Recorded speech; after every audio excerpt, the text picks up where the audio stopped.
وہ ایک بچہ آیا نا اپنی ماں کے لیے لباس لینے کے لیے، اور پہلے وہ گیا اپنے چچا کے پاس، اس کی ماں بیوہ تھی اور اس کا لباس پھٹ گیا تھا، اور وہ اپنے چچا کے پاس گیا تو اس نے دتکار دیا۔ ماں نے اس کو روکا تھا بیٹا نہ جانا، لیکن اس نے کہا کہ تیرے بدن کے اوپر جو لباس ہے وہ بھی پھٹ گیا اور جگہ جگہ سے جسم جھلک رہا ہے، تو میں اپنے چچا سے آپ کے لیے لباس لے کے آتا ہوں۔ پھر جو رویہ اس نے اختیار کیا تو واپس روتا ہوا آ رہا تھا، تو کسی نے راستے نے پوچھا کہ کیا ماجرا ہوا؟ اس نے کہا چچا کے پاس گیا تھا ماں کے لیے لباس لینے، اس نے دلا کے بھیج دیا۔ اللہ اکبر۔ تو اس نے کہا کہ جا سین حرم میں محمد نام کا ایک شخص بیٹھا ہوا ہے، اگر تو اپنا دکھڑا اس کے سامنے پیش کرے تو وہ امید ہے تمہیں رد نہیں کریں گے، لیکن سن لے ان کا دین کوئی اور ہے۔ اللہ اکبر۔ اپنے ماں کے پاس آیا تو ماں کو کہا کہ چچا نے رلا کے بھیج دیا، لیکن آپ کی حالت مجھ سے دیکھی نہیں جا رہی۔ بچہ ابھی شعور کی منزلوں میں قدم رکھ رہا تھا، پہلے بہت چھوٹا تھا، اب اس کے اندر ایک جذبات تھے بچے کے اندر۔ تو ماں نے کہا کہ بیٹا نہیں، ان کے پاس نہیں جانا، سنا ہے کہ جو ان سے ملے دین دھرم چھین لیتے ہیں اس کا۔ اللہ اکبر۔ تو حضور علیہ الصلوۃ والسلام کے پاس جانے سے ماں روکنے لگی، لیکن بچے نے کہا کہ امی میں پکا رہوں گا، بتوں کا وفادار رہوں گا، تم اس ٹینشن کو، اس پریشانی کو چھوڑ دو۔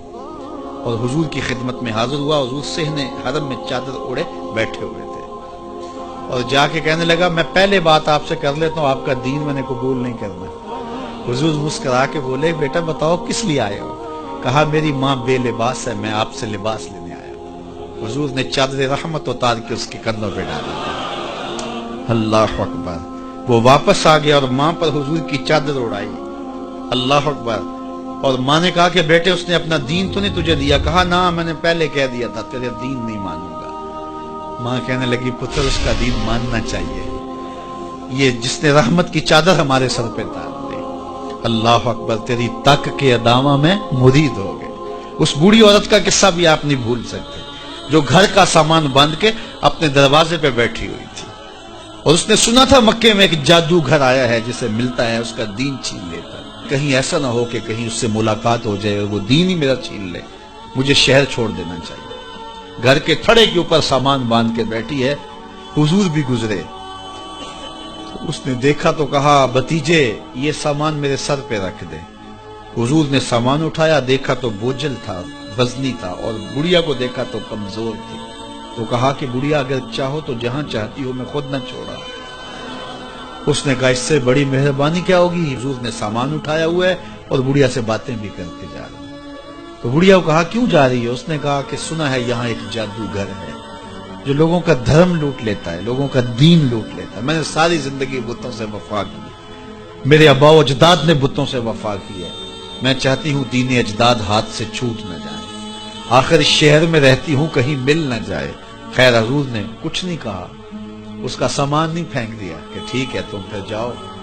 سامان اس کا اٹھایا اور جہاں تک اس نے جانا تھا سامان پہنچایا، سامان سپرد کر کے واپس پلٹنے لگے۔ تو اس نے کہا بچے اپنا نام تو بتا دے، لوگ کہیں گے کہ مکہ چھوڑ آئی ہو تو بتاؤں گی ایک جادوگر کے دکھ سے چھوڑ آئی ہوں، تو وہ کتنا برا بھلا کہیں گے شہر مکہ کو کہ جس مکہ سے لوگ نقل مکانی کرنے پہ مجبور ہو گئے۔ تو میں انہیں یہ بھی بتاؤں گی کہ جس مکے میں جادوگر رہتا ہے اتنا اچھا نوجوان بھی رہتا ہے، تو تیرا نام لیا کروں گی، تیرے قصیدے پڑھا کروں گی۔ تو حضور علیہ السلام مسکرا پڑے، کہا بڑھیا جس جادوگر سے بھاگ کے آئی ہے وہ تیرے سامنے کھڑا ہے۔ اس نے کہا سچ سے آپ ہی محمد ہیں؟ حضور نے فرمایا نام میرا یہی ہے۔ تو اس نے کہا پھر آپ کا جادو میرے پہ چل گیا ہے۔ اللہ اکبر۔ تیری تک کے ادامہ میں مرید ہو گئی، لوگوں کی خدمت کریں، بوڑھوں کے کام آئیں، دکھیوں کے کام آئیں، مصیبت زدہ کے کام آئیں۔ حضور یتیم ہو کے یتیم پرور تھے، لاچاروں کی مدد کرتے، لوگوں کے گھروں میں پانی بھر کے دے دیتے، اور دکھیوں کے کام آ جاتے اور مصیبت زدوں کے کام آ جاتے۔